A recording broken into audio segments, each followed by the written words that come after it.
Good morning, class. Today we're going to dive into a fascinating topic that affects our daily lives: weather patterns and forecasting. Now, I know what you might be thinking. Weather? Isn't that just what we talk about when we have nothing else to say? But trust me, understanding weather patterns is much more than small talk. It's a window into the complex systems that govern our planet. Let's start with the basics. Weather is the state of the atmosphere at a specific time and place. It includes things like temperature, humidity, precipitation, wind, and visibility. You might have noticed that some days are sunny and warm, while others are cold and rainy.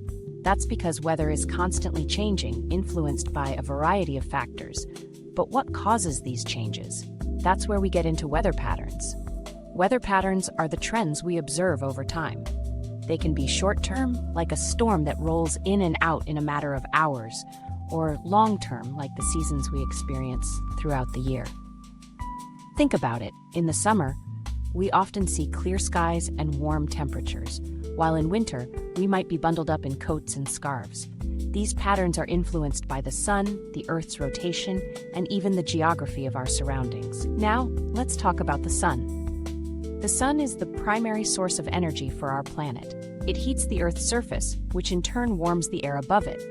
This heating is not uniform. Some areas receive more sunlight than others.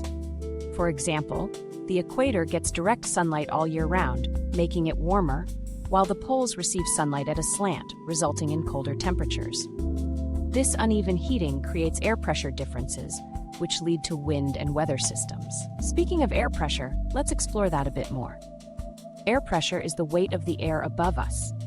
When the air is heated, it becomes lighter and rises, creating an area of low pressure. Conversely, cooler air is heavier and sinks, creating high pressure. These differences in pressure are what drive the wind. Wind is simply air moving from areas of high pressure to areas of low pressure. It's like nature's way of balancing things out. Now, when we talk about weather patterns, we can't ignore the role of moisture in the air. Humidity is a measure of how much water vapor is in the air. When warm air rises, it cools, and as it cools, it can't hold as much moisture. This is when we see clouds forming. Clouds are made up of tiny water droplets, or ice crystals that cluster together. When these droplets become heavy enough, they fall to the ground as precipitation: rain, snow, sleet, or hail, depending on the temperature. Let's not forget about storms. Storms are intense weather events that can bring heavy rain, strong winds, and even lightning. There are different types of storms, like thunderstorms, hurricanes, and tornadoes, each with its own characteristics.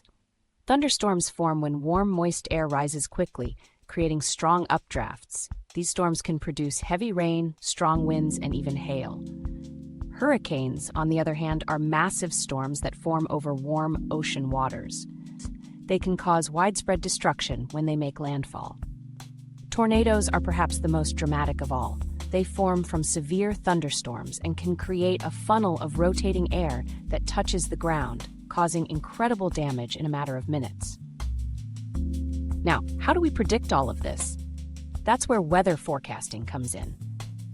Meteorologists, the scientists who study the atmosphere, use a variety of tools and techniques to predict the weather. They rely on satellite images, radar, and weather balloons to gather data about temperature, humidity, wind speed, and direction.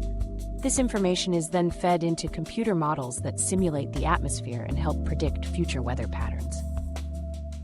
Forecasting isn't perfect, though. Weather is incredibly complex, and small changes can lead to different outcomes. That's why you might hear a weather forecast say there's a 30% chance of rain. It means that based on the data, there's a possibility of rain, but it's not guaranteed. Meteorologists are constantly refining their models and using new technology to improve their predictions, but there will always be an element of uncertainty. So, why is it important for us to understand weather patterns and forecasting? Well, for one, it helps us prepare for the day ahead. Knowing whether to grab an umbrella or wear a jacket can make a big difference in our comfort and safety. But it goes beyond that. Understanding weather patterns can help us prepare for severe weather events, like hurricanes or blizzards. Communities can take action to protect lives and property when they know a storm is coming. Moreover, as we learn more about climate change, understanding weather patterns becomes even more crucial. Climate change is altering the way weather behaves, leading to more extreme weather events. By studying these patterns, we can better understand how our planet is changing and what we can do to adapt. In conclusion, weather patterns and forecasting are not just about predicting whether it will rain tomorrow. They are about understanding the intricate systems that govern our planet. They teach us about the balance of nature, the power of the elements, and the importance of being prepared. So the next time you check the weather, remember that there's a whole world of science behind it, and you're now part of that conversation. Keep asking questions, stay curious, and who knows? Maybe one day, one of you will be the meteorologist who helps us understand the weather even better.